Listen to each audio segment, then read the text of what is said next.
Ndagusuje kandi ngo ikaze dukunze kubana mu biganiro bitandukanye bikunze gutambuka kuri YouTube channel Urukundo Love Stories. Uyu munsi turagarutse muri bya biganiro byacu, ibiganiro bitwigisha uko twakwiye kwitwara mu rukundo, inama zitandukanye ku rukundo ndetse n'impuguro. Uyu munsi rero dufite ikiganiro gishyashya aho tugiye kuzajya tugenda dusubiza bumwe mu butumwa bw'abantu bagiye batwandikira badusaba inama zitandukanye ku rukundo. Uyu munsi turera ku gice cya mbere cyangwa se episode 1, gusa birashoboka ko episode 2 cyangwa se igice cya kabiri yazaba ari we. Mukomeze mutwandikire muduhereza ubutumwa mutugisha inama, kuko birashoboka cyane ko mu kiganiro gikurikira ari wowe tuzasoma ubutumwa bwawe ndetse abantu batandukanye bakagenda bakugira inama. Reka duhere ku butumwa bw'uyu mukobwa yagize ati: nitwa Sandra ntuye Rubavu, inkuru yanjye irababaje ndetse iteye n'agahinda, gusa nyibandikiye ngira ngo mungire inama kuko ndababaye cyane. Ndi umukobwa w'imyaka 23, ufite umusore dukundana tumaranye imyaka igeze kuri 2. Gusa ikintu kimbabaza ndetse kikanira n'agahinda nuko umunsi kunda mbwira yuko ankunda ndetse cyane. Gusa nyuma yaho iyo tugiranye ikibazo uko cyaba kimeze kose ararakara ndetse akagera ku rwego rwo kuba yankubita. Ubwa mbere twagiranye ikibazo ararakara ndetse ageza ku rwego rwo kuntuka, arantuka ndetse cyane. Nibwiraga ko wenda bishoboka cyane ko byaba bimucitse wenda atazongera, kuko nyuma yaho yaje akasaba imbabazi ndetse akambwira yuko atazigira yongera kubikora niri na rimwe. Naramubabariye ndetse birarangira, gusa uko bwije nuko bukeye mu rukundo ntabwo ibibazo bibura. Twaje guhurira muri ndi kosa ngerageje kuba namusaba imbabazi, abankubise urushya arangije arambwira ngo ni nzibe. Natekereje yuko byawe bimucitse kuko nabwo yagarutse akasaba imbabazi, ariko nyuma yo naje gusanga yarabigize akamenyero, abikora kenshi cyane. Kenshi iyo byabaye arambwira ati mbabarira narakaye kuko ngukunda ngo nkora amakosa ndagukubita. Uyu musore naramukunze cyane kugeza ku rwego rwo kumva ko nta mutakaza. Gusa kugeza kuri yishundi mwihurizo riteye ubwoba nanjye nabuze ubusobanuro bwaryo. Gusa nubwo nifuza kumutakaza, uru rukundo ndubabariramo mu buryo buteye ubwoba. Ndi kubasaba inama mungire inama kuko ndababaye cyane. Ngaye nguko inkuru y'umukunzi wacu Aline guturuka i Rubavu. Reka tumugire inama tubicisha hasi muri comment. So yaba ari Aline cyangwa se n'abandi bantu bagiye bafite ibibazo nk'ibyo bigiye bitandukanye, kino kiganiro nikize kubacika ko tugiye kurebera hamwe ibintu bigeze kuri 5 wisanze muri iki kibazo ukwiriye kuba wakora kugira ngo ubashe kuba warushaho kugira ubuzima bwiza ndetse n'urukundo rwiza. Ariko se wewe umuntu wisanze mu kibazo nk'iki ngiki wamugiriye inama?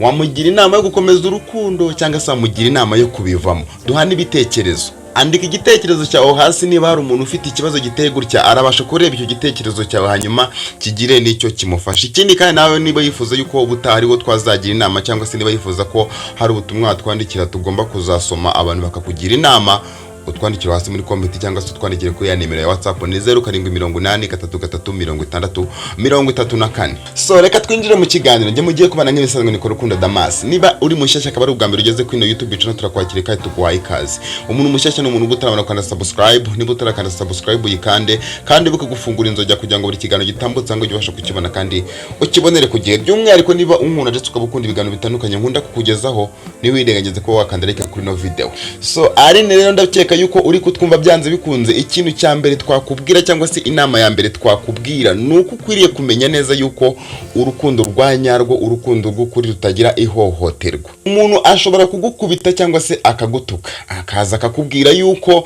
ari urukundo, ariko nagira ngo nkubwize ukuri yuko bishoboka cyane yuko yaba ari ikibazo cy'imyitwarire. So kugeza ubu ngubu hari amahirwe ugifite kuba mutarabana, nabwo ni amahirwe akomeye cyane. Ikindi kandi uracyafite amahitamo yo kuba wahitamo uwundi muntu ushaka cyangwa se uwundi muntu w'inzozi zawe ufite imyitwarire itandukanye niyo turi kumva uyu musore. So uru rukundo ukwiriye kuruvamo, ariko mbere yuko uruvamo urabanza ugerageza ibintu tugiye kukubwira kugira ngo nibyanga ujye wavuruvamo ndetse uruvemo cyane. So fata akanya utegura ikiganiro, ubwire uyu mukunzi wawe, umubwire yuko ibintu agukorera ari ihohoterwa. Umubwire ko kuba yaba ahora agutoteza cyangwa se agukubita atari ihame, hanyuma nubona yanze kubireka uyu musore umureke nawe. Ntabwo twakugira inama yuko wafata iyambere mu gutekereza ko wakubakana n'uyu mugore, kuko urugo ntabwo ari imikino. Ni cya gihe ushobora kuzagenda uvuga ngo wenda ngo azahinduka, ukajya uvuga ngo ejo azahinduka, ahubwo bikazarangira kwiyiciye. Ikindi kandi ntugatinye gusaba ibitekerezo ubona yuko bafite inararibonye mu bintu by'urukundo. Mama wawe cyangwa se undi muntu wari wese wisanzuyeho, ntugatinye kuba wamusaba inama kuri ibi bintu. Ikindi kintu kandi ukwiriye kumenya nuko kwihanganira ihohoterwa atari urukundo, ahubwo nuko kwishyira mu bibazo. Reka ikiganiro cy'uno munsi tugisoreza ahangaha, ubundi dukomereze muri comment. Ese wowe uri kureba iyi video uri kubivugaho iki? Kumva uri kubitekerezaho iki? Ese uyu mukobwa yakomezanya n'uyu musore cyangwa yamureka? Twandikire twandikira hasi muri comment utubwire uko ubyumva ndetse inama cyangwa se igitekerezo wifuza kuba wamuhereza cyangwa se wahereza undi muntu wari wese umeze nk'uyu mukobwa.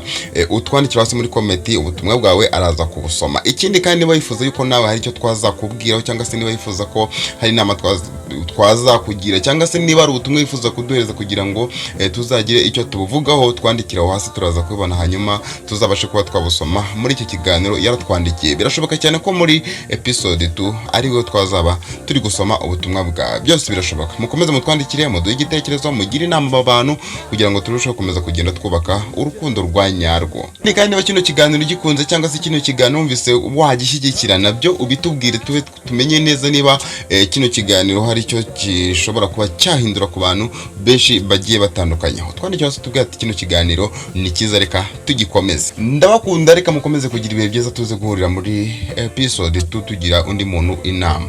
Mugire ibihe byiza.